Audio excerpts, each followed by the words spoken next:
Ekigunda cha SkyTv Radio 5 kwatanise na SkyTV baba isa amakuru marungi g'ekigunda cha SkyTV ebiro mushanju byo kwakana erya TV Radio jakwemerera ahabwo kuberya beri yanga imihanda yona eryaba yorekerire University in Mbarara imwe mwena batureni bari aba SkyTV nani imwe mwena batureni bahurikiza Radio 5 SkyTV yagaruka yeta mwena mwije tushemererwa hamwe tuzine dance turye tushemererwe hari abeshongozi bamani bona kurwo mu Western n'abandi bamani kurwo muri Kampala bebembirwe Shiba Karungi Ray G na Omega 256 okutaha muno mutwaro gumwe gonka rero VIP emitwaro ebiri emeza yagura kasente kace emitwaro 5 yonka yabana tutahamo kutandikana shaha munana zihangwe paka busheshire utaferwa munywani wanje aho niho rimanyira presenters bona ba SkyTV na ba presenters ba Radio 5 okaganira na bola ivandikiriya ebiro mushanju byo kwakana Good Friday bikushanjori po nyabura mwije turonchinge TV yitu SkyTV irakarya abantu okwenda kumanya bikushiraho teresime yaziro mushanjina nshanju 5 nina shanju nina nango tere yaziro mushanju 0 emwe 9 2 8 ebyo byona bishajikigwe SkyTV Star 5 Motel Radio 5 mgenu nyowe na unakubanja drip muryare banareta na muryango mpaga tira machupa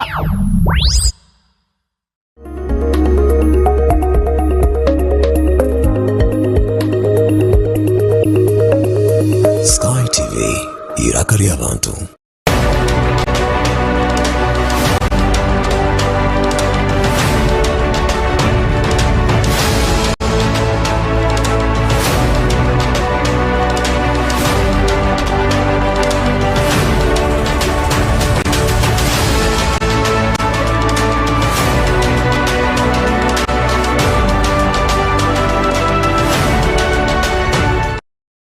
Ekitongore ekikuvunaanizibwa bigezo ekya UNEB kyashoza ebiragiro mu bigezo by'abeegi abasiniya ya mukaaga ab'Enkumi-22.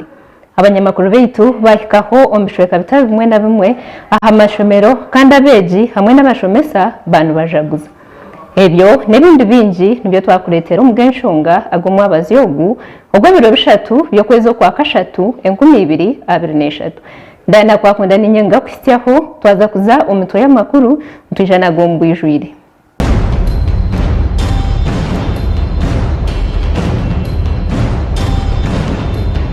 Omugenshonge kireki UNEB yashohoza ebyasiniya ya mukaaga eby'Enkumi-22 abishiki babikozere kusinga bojo. Honorable Minister, we have continued to record 0 scores. So one of these decided just to copy out questions several times, while another one wrote somewhere on page 2, I think, of the paper which I saw, "Dear Mr. Examiner, you are still wasting time on me when there are more serious candidates." Abeja bakozere kurunje bya senior ya mukaaga bariyo nibajaguza. All of our students performed well. Omuhababi wa government yashobora ahanshonga eyabaferirwe bintu byabo omurutaro. The other day, now I'm talking to you about what happened in 2016, and it is an exercise that I'm following through. While Okupa and others were saying I should resign because I'm not paying them. Abebembezi ba Karamoja bashaba government na parliament okubahwera aha bintu byabo. Nabye tulunga akakiko ka Defense and Internal Affairs okulaba nti ensonga ye Karamoja tugikwata mu.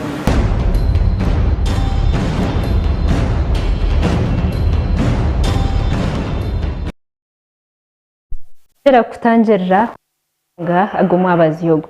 Twagatandika nabitore ekikuvunaanizibwa bigezo ekya UNEB kyashoza ebigiro mubigezo by'abeegi abasiniya ya mukaaga eby'omwaka ogw'Enkumi-22. Abishiki bakozire gye kukira bojo omu kushoza ebigezo ebi. Minisita owa Rurengo rwa Haiguru John Muyingo yajumirira ekikorwa ishomero ya Kyamate eyabeegi bokize oburaro omwana omu wasiniya y'okubanza akafeeramu. Mary Okwakol orikurira akakiiko ka bodi akarikura ekitongore ekya UNEB yagira ngu abana babishiki bakozire kurungi ngu bita bishiki abarikora amashomo ga sciences bakiri bake. As was the case in the 2020 examination, female candidates have proportionally, that is in terms of percentages, performed better than the males.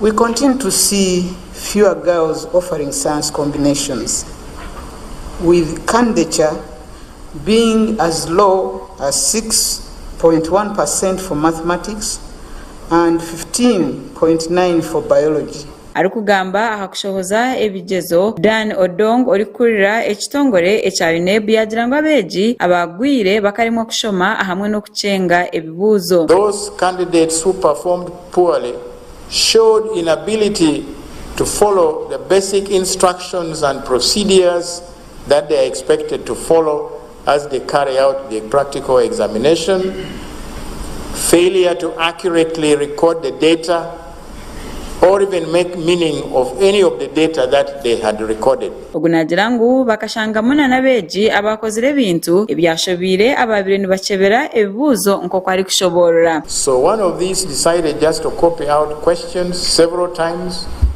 while another one wrote somewhere on page 2, I think, of the paper which I saw, "Dear Mr. Examiner, you are still wasting time on me when there are more serious candidates?"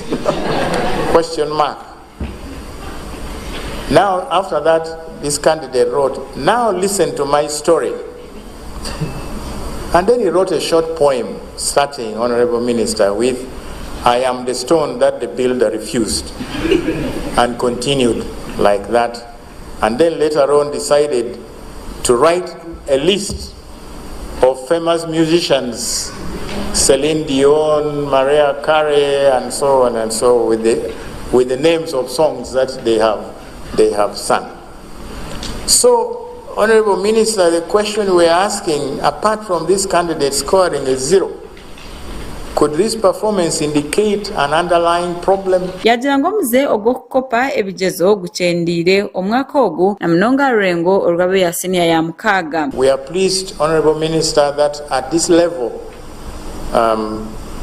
malpractice has remained quite low. Yayongera yasima obuhwezi obubatungire ku rugo Ministry y'ebyobwegesa hamwe n'emizano kandi yasimana n'abandi bona abo abakwasize ombwire ogwo gukora ebizamu okureba ngo UNEB yabasa kukora kurungi emirimo yabyo. I now sincerely thank the chairperson, Professor Mary Okwakol, and members of the board for their guidance, the staff of the Ministry of Education and Sports led by the Permanent Secretary, the agencies of the Ministry of Education and Sports, and other institutions that assisted the board in various ways during the conduct of the examination. Wabariyo mujenyi mukuru kandi wajekera Minister Janet Kataha Museveni, Minister Jesse Muyingo yasima abana babishiki abeyongire kukora kurungi ekiri kwereka ngo nabo nibabasa kukora nk'ebyabojo bari kukora. I also wish to applaud the girls who proportionately have shown better performance than their male counterparts. This indicates that girls are just as capable as boys are. Yahiga abashomesa okufayo ahamishomere yabeji na mnonga ahanshonga yokushanga ngu omwana nagwe bizamu ayihayo za 0. When a student scores no mark or 0 at this level, there are many questions that cross our minds. One of them, what does this mean to us as teachers? Is it us, the teachers, who failed this candidate, or somebody else? Minister yayoreko kukwataho ahanshonga eyebyabire ayishomero rya Chamate esandeji eri kutandika ari kugira ngo ekine kintu ekitine kwijagaruka kubaho. I call upon the heads of schools to take interest in unacceptable behavior of some students who still practice bullying in our schools. The incident that took place at Chamate SS was very unfortunate, and it must never be allowed to reoccur again anywhere in our schools. Yagamba n'ahanshonga eyokosha aha mashomero aha bashomesa ahamwe na nabeji. Absenteeism continues to be among the biggest challenge faced by the education sector. The outlook of the results we are using today could have been much better if all our teachers were rendering the services expected of them within the approved and allocated time frame. Abeji abari kwika emitwaro 9 kashanjuru 89 nibo bayihandikise kore bigezo bya senior ya mukaga omuri za senta zikwingana 19 omwihanga lyona. Abeji abari kwika omutwaro gumwe kashanjuru 21 nibo bakozire ebigezo ahansi ya program eya USE. Bwanyuma yebigeze bikushora umunyamakuru witu yahika wishomereri ya Nsambya Hillside School abashomesa hamwe n'abeji bantu bajaguriza heguru. Twashira ishomereri twashanga abana bari kujaguza ahabo gukora kurunje umwejo sinjira abandi ayino boneri 18.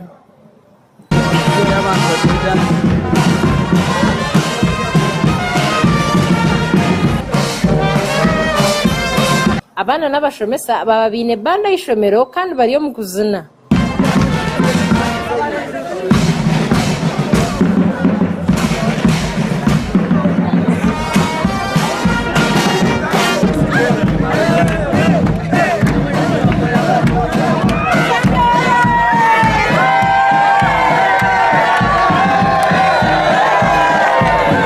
Abana bakozire kurungi bagambe kibaretire koraje.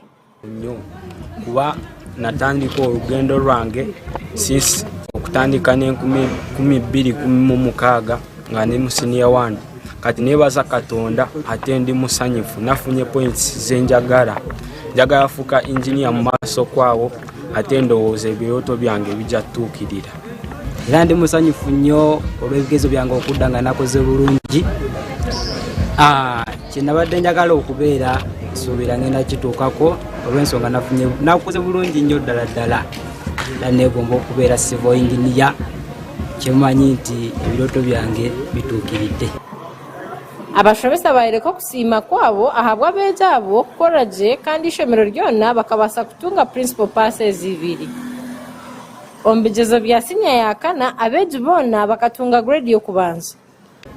Nga Nsambya community tusanyise nnyo olwa results zino abana baffe bayise bulungi bona bagenda ku universities ate tukejinga okusigala nga tusomesa bulungi abaana twabategese bulungi yensonga abana bayise bulungi. Ntugumizamu nebyo kujaguza kwa mashomero abo kika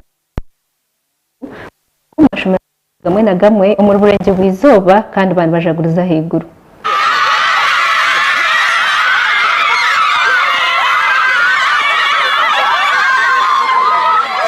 Hello everyone who is watching us. My name is Asinza Patricia, Secretary at SS Mushanga, and we are so happy. We really thank the Almighty for the good results. Our students performed very well, and trust us, we are going to do it better than they did. We provide the best holistic education to the girls.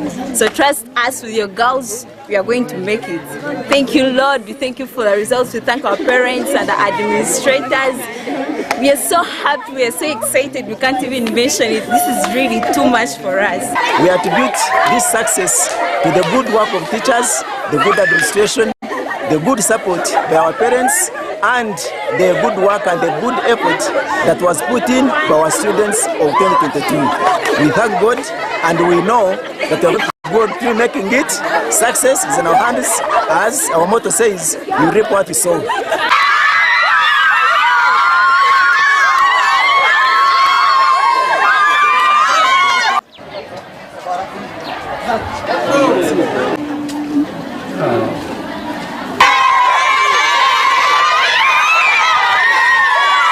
I'm so very glad for our school, the Form 6 candidates who have been there 2022 for their great performance. We thank the Lord so much because girls have tried to make it. Some have good points, others average, and we thank God for that. And we also promise that for our coming years we are going to make it more than they have made it. Thank you.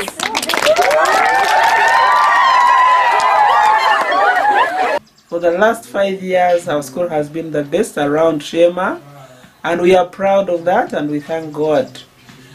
And we attribute this to that team spirit, that strong teamwork that we have built among the members of staff, both teaching and non-teaching staff.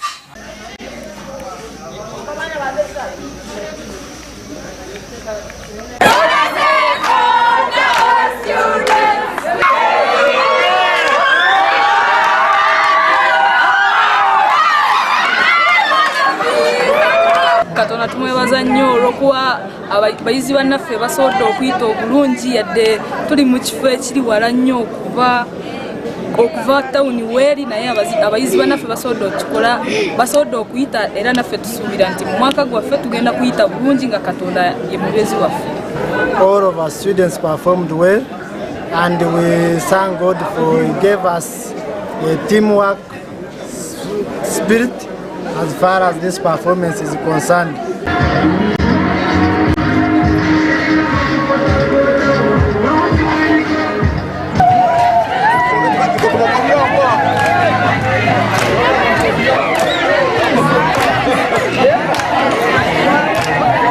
These are good news for our school, Chavas High School. We congratulate the senior sixes for 2022 for excellent performance.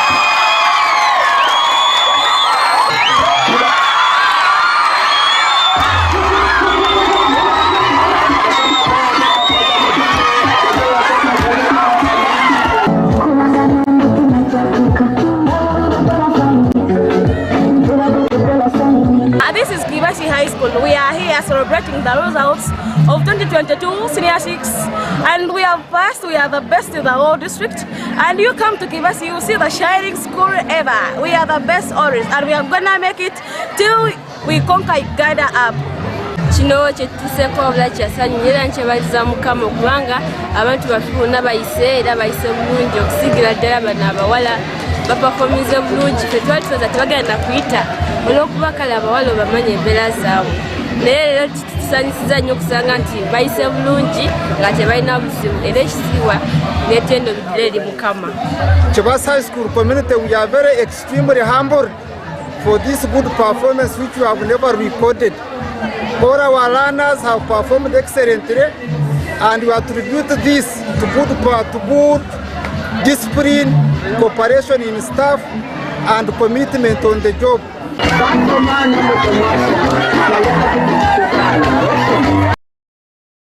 Nikirungi omwana w'omwishiki okurugayo akakoragye nitwongera kutabaritya abaana baitu okukoragye ebigezeyo byo baitu tutebirwe n'okusiima abazaire okutamu amaani bakashomesa kampamye ngo ebigezeyo ebi bija nk'okumubenu mubiteekateeka twayongerayo nk'omuringo gumwe gw'okukyendeza omuze gw'ebisiyaga omu ihanga abasiraamu barugayo bashaba abanyeshengyero kutaho amateeka gagumire ngo obundi kugakuteebwaho omuze gukakyendera ebyo bikiri aho abazaire ab'ishomero ya PMM omu rurembo rwa Jinja bayoreka obutashemerwa aha muze gw'ebisiyaga. Abasiraamu muri Mbarara bashaba Parliamenti ya Uganda kuteekaho ebiragiro kubaasa kukyendeza ekikorwa ky'ebisiyaga omu ihanga. Barukushaba mu ihanga ryo Rwakataano erizooba Sheikh Muhammad Haruna yashaba abembezi kuteekaho ekibonerezo ky'okwitwa bwanyuma y'ogwo arashangwe ari omu kikorwa ky'ebisiyaga omu ihanga eri. Abakulembeze b'eggwanga lino tebeebuzabuza kuddayo n'eri bateekewo ekibonerezo ekigwanira omuntu alidde ebisiyaga ekibonerezo kyokka ekigwanira omuntu alidde ebisiyaga an yuktala haddan kwekutabwako ensingo nene etegeera nti atemeddwako ensingo bamutemeddwa okuba ebisiyaga hakadha qala Allah hakadha qala Rasulullah bwatyo nabbi Muhammad sallallahu alayhi wasallam qala alayhi salatu wassalam nabbi yagamba man wajadtumuhu omuntu yenna kumusanga yamal amala qawmi Luutin ng'alidde ebisiyaga faqtuluhu oyo mutabeka ensingo si yeka waqtula almafuula bihi ne gwebalimidde gwebabikozeeko naye atemeddweko ensingo lyeddagala lyokka abali mu palamenti lyeddagala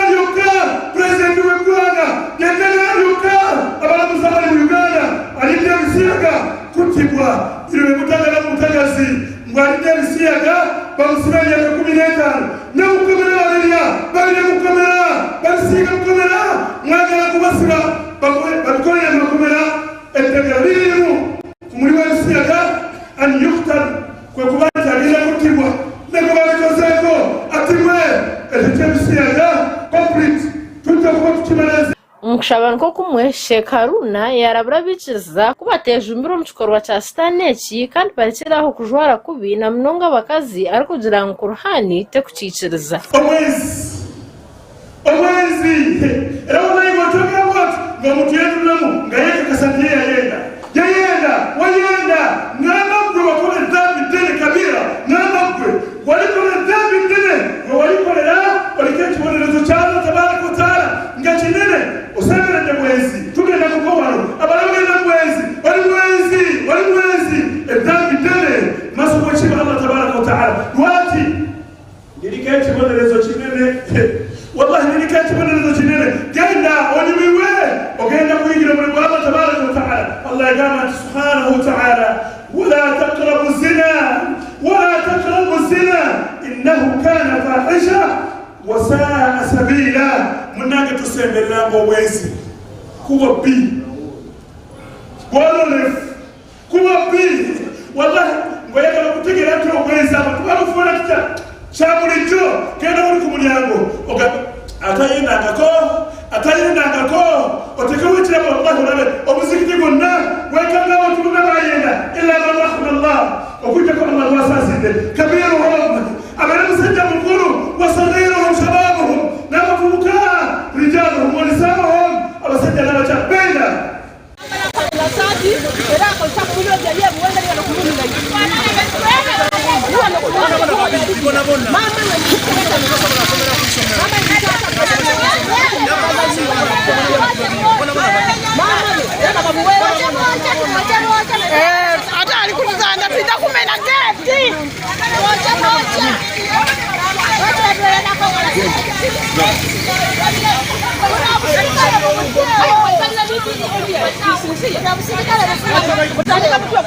no mukulia na mwamwigalira omukazi abadde nasonda nga bawasa ate bala basajja omukazi olala dala lyebisyago tujja kwogera nabo bajja tukulira amazima they will not speak the truth mamutukulire abaana kwogera nabo owulidde tujja kwogera nabo bajja tukulira amazima omwana gwe basiyaza abeera shayi abatayogera you take off to get information from that child omulabi ow'ekikompola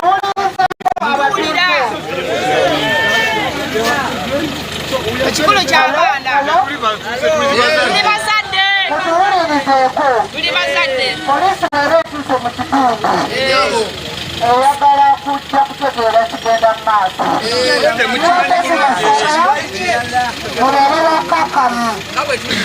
mubeere bakakamu musembereyooko tuyingire tufune ekituufu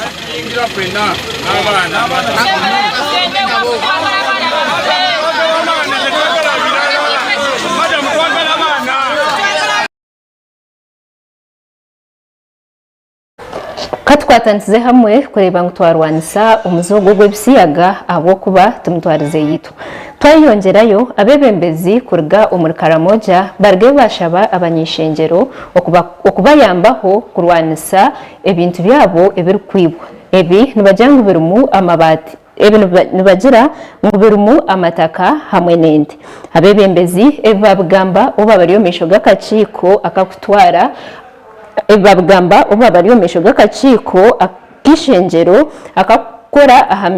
akakora nshonga izo munda yihanga akakebembirwe omwishengero kazi Rosemary Nyakikongoro okuruga umurishemo abebembezi ba Karamoja oba abantu baganira hanshonga zebyo kwerinda omushintu cyaba chairman w'akaciko ka parliament ombyo kwerinda chairman wa Nabiritak LC5 Rokol Paul yagambira akacikaka kubayamba bakateka hensharo na mnongezi kubatanisa na teso ahabo kubaba no bakubire barbaranwa konkati bakwatagana na kace at my home where I stay.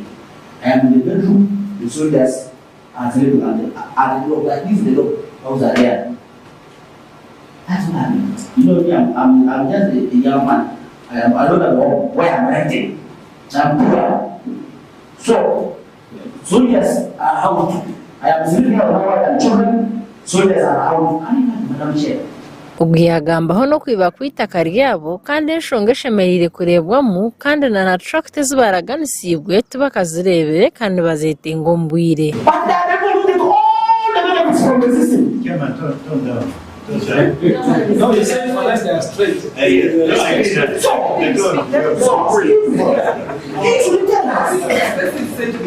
You should tell us where we are come from, if we have offended the NRM, if we have fought against the NRM, if we have fought the president, you should tell us. Ye Lok Paul Komol, chairman wa Kotido LC5 naenda kachikaka kubayamba kubamanyisa enshobe bakozire nk'abakaramoja ahabo kubaburikire nibasigare nyuma kandi naenda ngo babayambeho eco bushuma bwente na mnongezi kwibwa omunjeri ya cow identification ahiba kuranda ndente ubu bakamabazo bakaragirwa kuziho mchukome. Administration, Madam Chairperson, we want to thank them.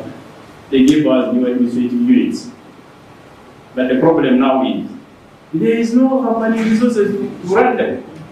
We cannot, they are operating under grace. Now this is the time this is the time to implement the PDM. No, these are small contradictions that we need to look at. Meya wa Moroto Muhammad Ishmael yashabe nshongeji ekwasibwa nko kuba kurwanisa ekirire kya COVID-19 ubwo bari kurabira umubebembezi b'ebyaro ahabo kuba cyabashitari eco abantu nibekitwa omucyanga kya Karamoja. Citizens who are abiding, who contribute to the economy of this country. And what are we there for? What are we for?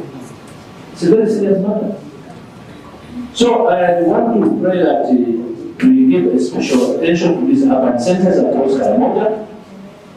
They find that there is pressure in the sub-county. So these criminals will find their way to town. Chairman wakashikaka Rosemary Nyachikongoro yatumanyisa ngo baza kufuna obwire nabo batera omurango mbishweka bya Karamoja okwongera kutereza enshonga zona ezagambwaho mu rukiko olwabahera izoba. But we cannot reach out to him without coming on the ground and listening to the people, the Wananchi also. We need to listen to the Wananchi. So I want to thank you.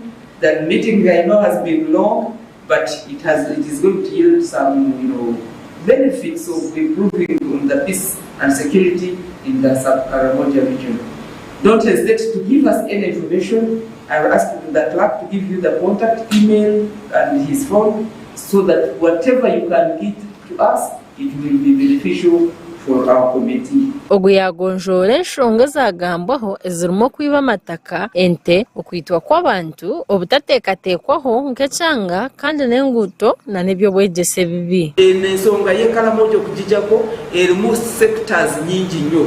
Mulimu eya Karamoja Fairs, mulimu ey'amazzi, mulimu ey'enguuto naddala ebya security roads okulaba nti webabba abana abaserikale baffe batambula batya okukwata ababbi oba abo ba cattle rustlers. Munjereji yayonjeragira ngu bine enteekateeka y'okuvugana na bakyamani b'obukiiko bw'ebyokwerinda n'enshonga z'omunda omu ihanga ezirimu Uganda, Kenya na South Sudan ahabw'okuba byonna nibyetoorera aha nshonga z'okukwata omu mahanga gonna. Tuli mu East Africa Community naye tetusinkanangako n'obukiiko obulala okukwata ku bintu bya defense ne internal affairs.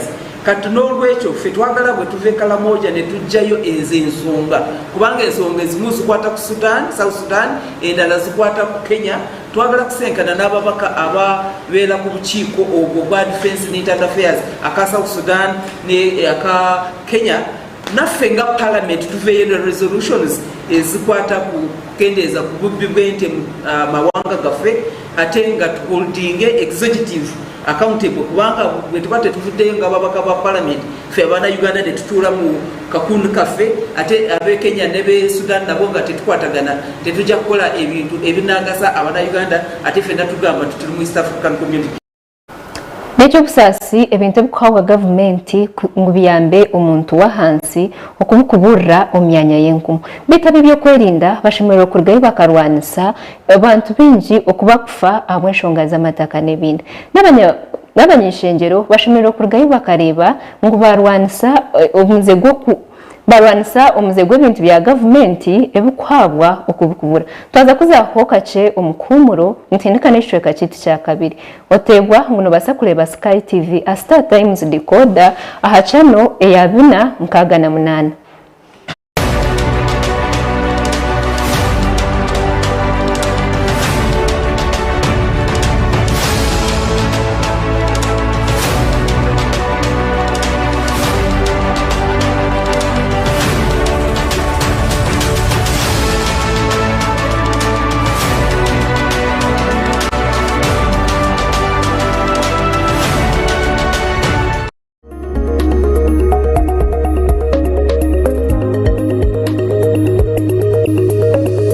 SkyTV irakari abantu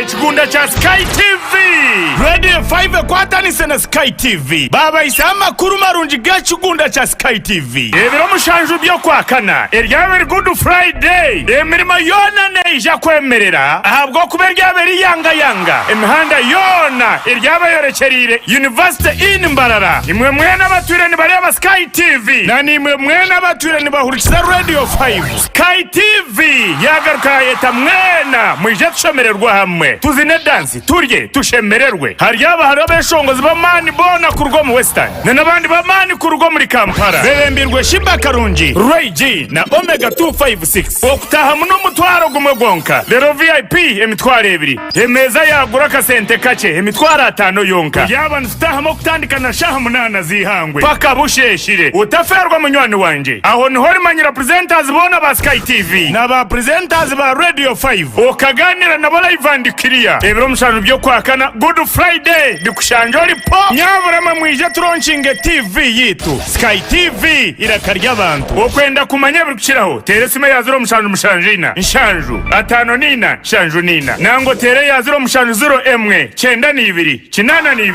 ni 2 4 ebyo byona bishajikwe Sky TV Star 5 Motel Radio 5 mgenu nyowe na una kubanja drip muryare banareta na muryango mpagatira amacupa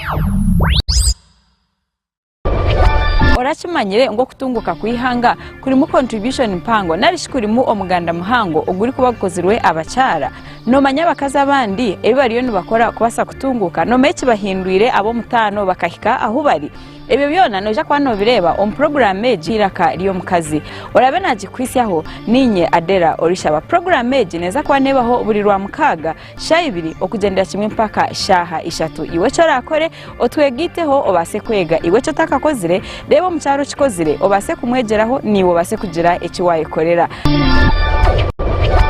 turebere nshonga za rukundo aharubajuro mwamino mcyara boyfriend na girlfriend narishi abantu binja bariyokwe habiremo butikirizana haba mno tabanko maka turebere ngwebi neberetwa mu obutesugana okushango tinde vunanizwa aha mukundwa wawe too much expectations kandi na lack of respect for your partner ebyo nabishanje aha Sky Television on program nyamurungi eya Love Drive eraberho buri rwakana na Sunday shayina necweka paka shayitana necweka ezo mchiro sakwantu kusiyaho amabara gabantu harimo inshonga zitari zimwe na zimwe tukusiyaho no habuzi kurga abantu abariyokwe nanyo mhereza wa Olivia Kamsime tushanje aha Makarista Road hihi na Kawaterine Primary School narishi aha social media platform zona Sky TV UG official Sky TV irakarya abantu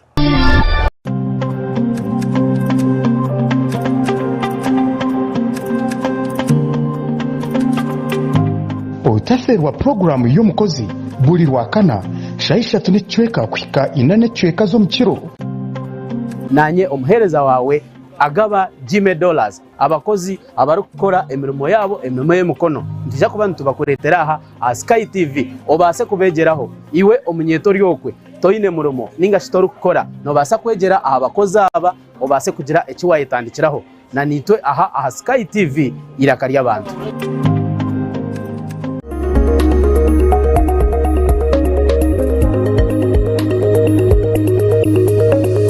Sky TV irakarya abantu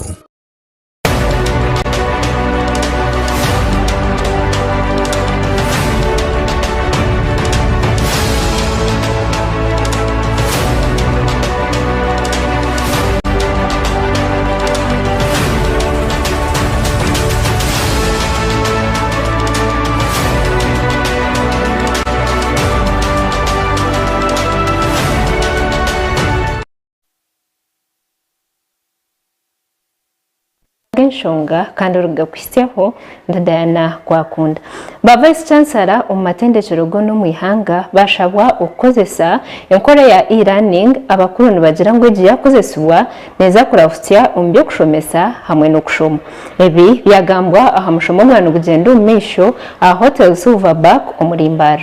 We need a lecturer in this course or other, and you don't know how to get him or her, please write to us. Make an announcement that the following courses, university tell the following courses are in need of lecturers. Then we are going to do the work to disseminate that request to other partner states. Then from there, lecturers will apply to you.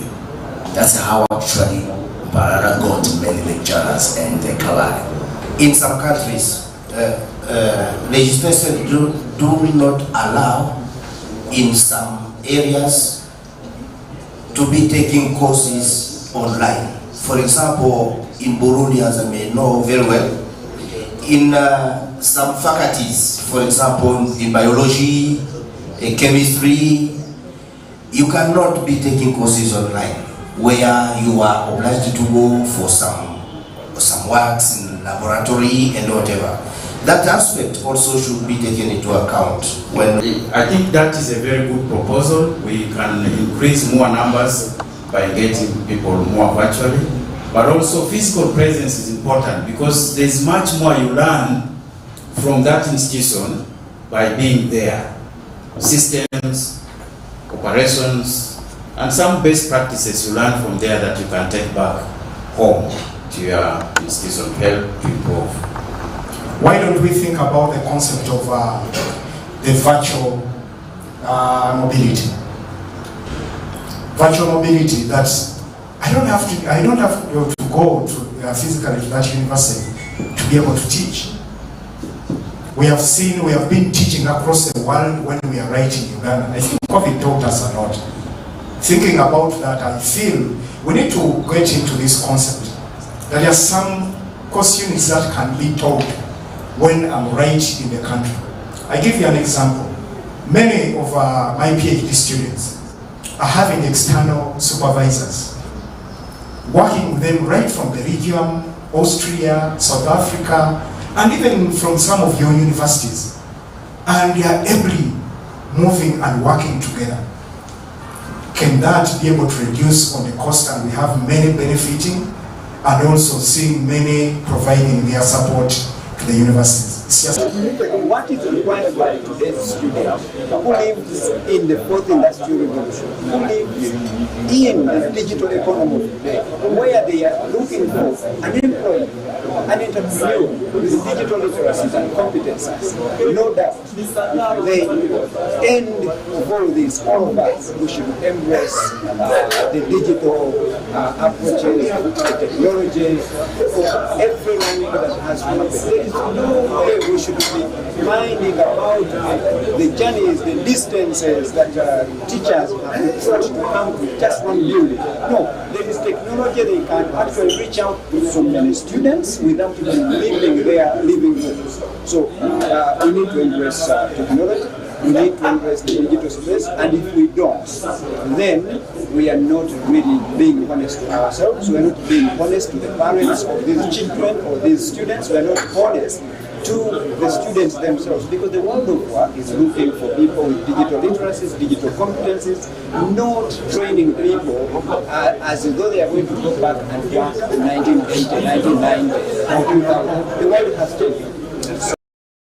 Bait e-learning no kurgayo okashomeseza abana ahamgano ningashi emukutu eruho bwahati kushomeseza nk'amasomo za computer n'ibindi abakumbye bwegese nibagira ngo batungoza enkushomeseji neza kurafutya umbyo kushoma hamwe no kushomesa twayongerayo omwezi w'umutunganizo wa government Honorable Jackson Kafuzi yarwe yashobora akitwire nkigambwa icyo kuruhirira abantu abaferirwe ebintu byabo omuntaro ebintu ebi bikafa agati y'umwaka ogwa 1999 mpaka 2026 ombishweka ebyateso lango hamwe na acholi.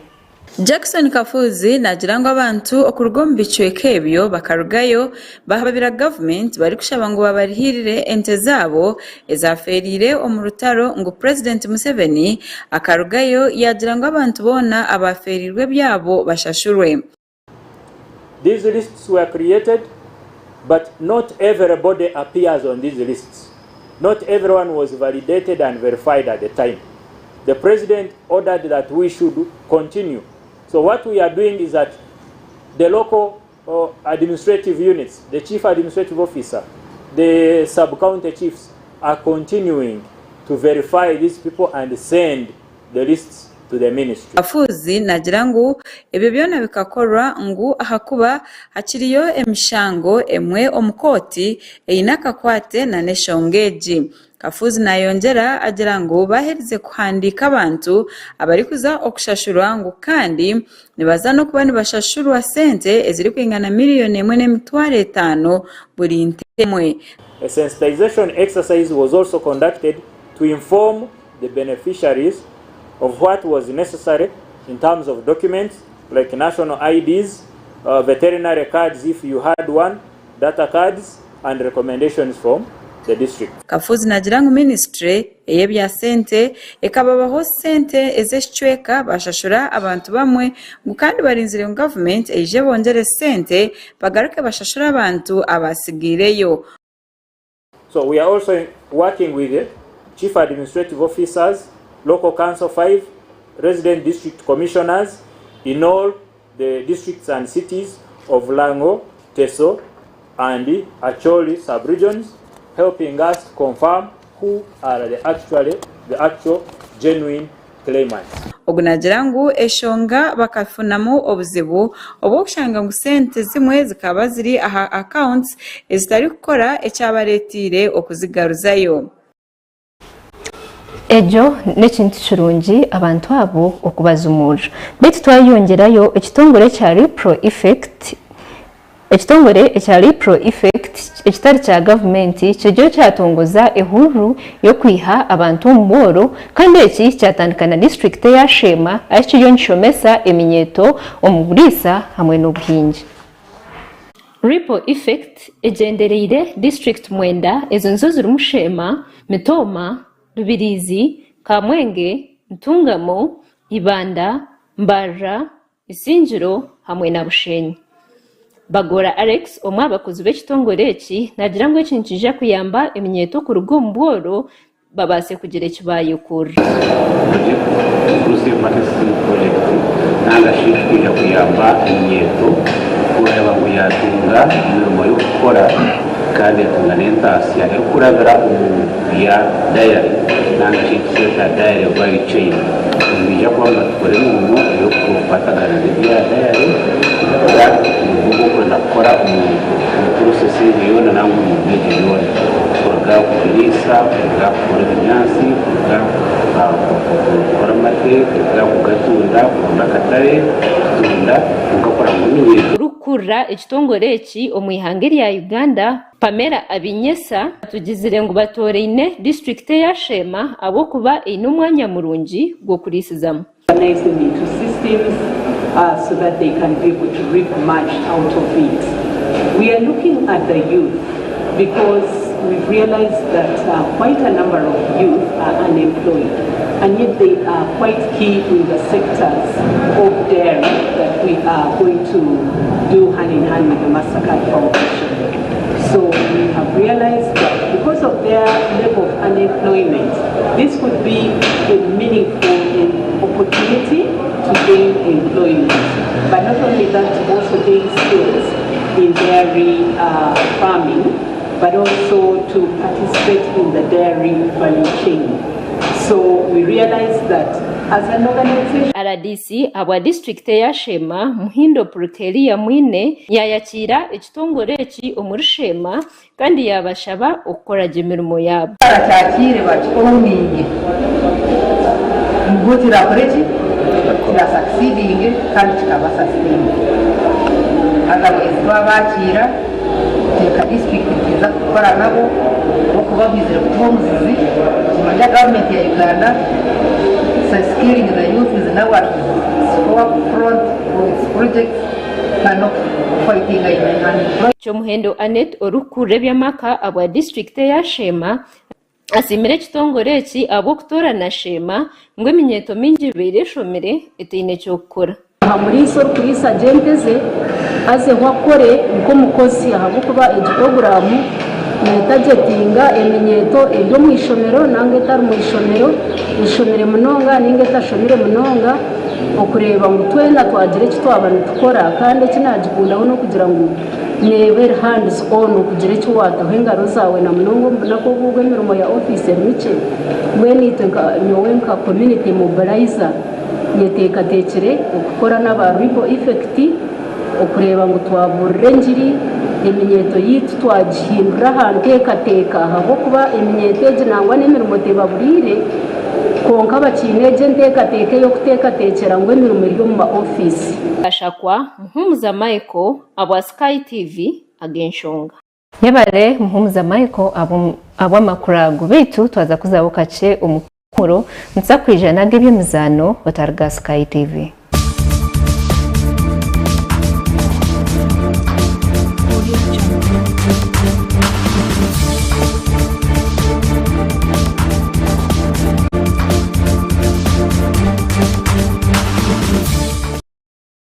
Kwakira umugwi b'imizano aha SkyTv twagatandukana police yatera timu ya Calvary gorisha tarusha umupira ogwabo mu cyayi cya Jinja. Space taken by Male, drops back to the right. Male, good chance with the Police FC. Chikoyo goes up, good chance of a penalty and it's in. It's one for the Corps and Calvary nil at the Kavumba Recreations Ground today. By Kalanzi, down to Male. Yazonle Oboya to deal with the shot!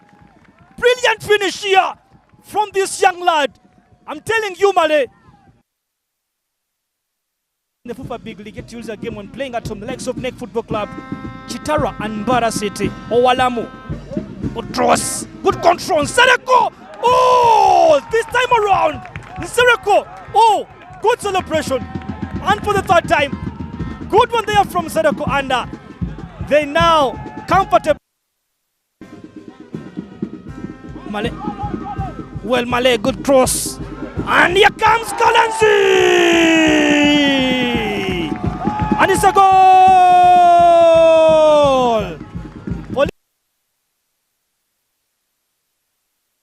And well, referee has no additional minutes today because we had no many stoppages here at the Kavumba Recreations Ground in Wachisowela. Good game today to the Police FC side, coached by Lonye.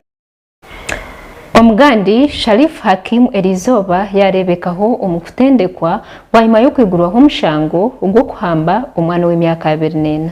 Ashraf Hakimi uri muzano wa PSG hamwe n'ihanga rya Morocco nacondozubaho bwanyuma yo mukazi w'imyaka 24 kumuhabera ngo akamuhamba. Paris Saint-Germain defender Ashraf Hakimi.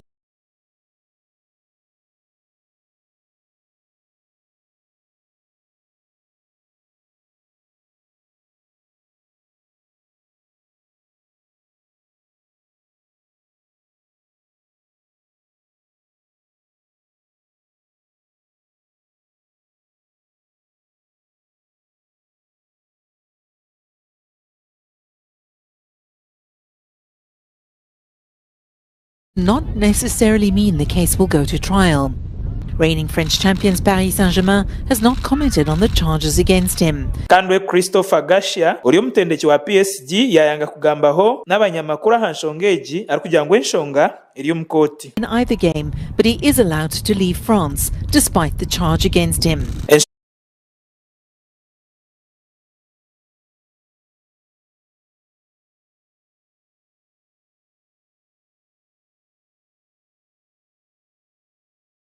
Abwa SkyTv agenshonga ndimate nebye yabari munonga mate nebye abwa makurago twahikaho umukashonshore cheketu aketshakuzo nekito cyacu reka Michael Karo Karungi atwistiwe kishakuzo cyo sibire kurungi abarungi ba SkyTv kandi abanyamurungi nimbakira omukashonshoreche keitu aka ekyakuzana ekito kyacho omakuru gitu nyamurungi agenshonga oyinema yuko karo karungi omuhereza wawe ekyakuzo kitu kizoberi nikigira ngu abajungu 8 bajwire kanzu zirukushana abajungu 8 bajwire kanzu zirukushana kandi ikanzu nozetegereza wari abantu bazijwire oburungi bwabo basa kwikana obushoborokerwa ekito kyacho nikigira ngu n'obutunguru omusiri nikirungi waheza kureba omusiri gurumu ekihingwa kiri kushana kandi izoberi ninkugira ngu eki wakubasa kwega omu kishakuzo eki nokugira ngu waba oyine omurumo gwawe ningashi na munonga nkimwe ba boss gezaho okwetegereza abakozi bawe okuba rukushana ahabo kuba nobasa kwikaha business y'omuntu obure kwahura omushubuzi omukozi hamwe na n'omugenyi konka kucyakubasize kuba kikuyambire oyine abana bona barukushana bajwire uniform nkibasa kuretera oriya yamanya washemerire kuba na dealing na washahejo omo ninyongera kwegesa ngu kankugire omukasitore kache omusheija akaza harufu rw'abantu bingi kuyahikaho yashome mbera yareba harumu abantu batarukushana barumu nibahandika amazika kuyahereze nawe yaronde kitabo n'akacumu yarabo mbenyuma yatandika kushoroza kandi yashoroza kurungi arukurra cyo nicoreka ngu akiba esente z'amazika iwe nko muntu kunogira ngu bakaba bajwire uniform bona babire mbahandika amazika bakaba babasa kwibwa apana agenda etine mukuru agenda bwira asigara ndi Michael Karo Karungi kandi muguma ha SkyTV mutukuratire aha social media zitu kandi muraikinge musharinge mu viewing ahabo kube birungi nibikomoka SkyTV iraka ry'abantu namazima ebirungi nibikomoka beitu nobasa kutukuratira a social media platforms zetu nko kuyazibagambira kandi nobasa kutureba a decoder yitu a Star Times aha channel bina nkagana munana akutwa twinire umugenshongo mwabazyogu gagarikira kandi ndeze okuraraje mutebwangu hariyo ekigunda kya SkyTV ebirumushanju byo kwezo kwa kana umwakogu omuchayi echa University in omurembo rwambara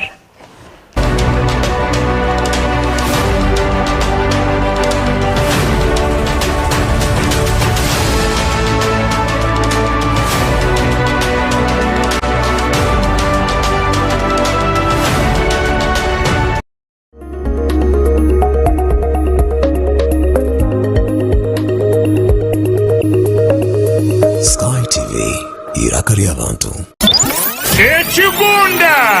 ekigunda kya SkyTV Radio 5 kwatanise na SkyTV baba isa amakuru marungi g'ekigunda kya SkyTV ebiro mushanju byo kwakana eryawe Good Friday emirimo yona neija kwemerera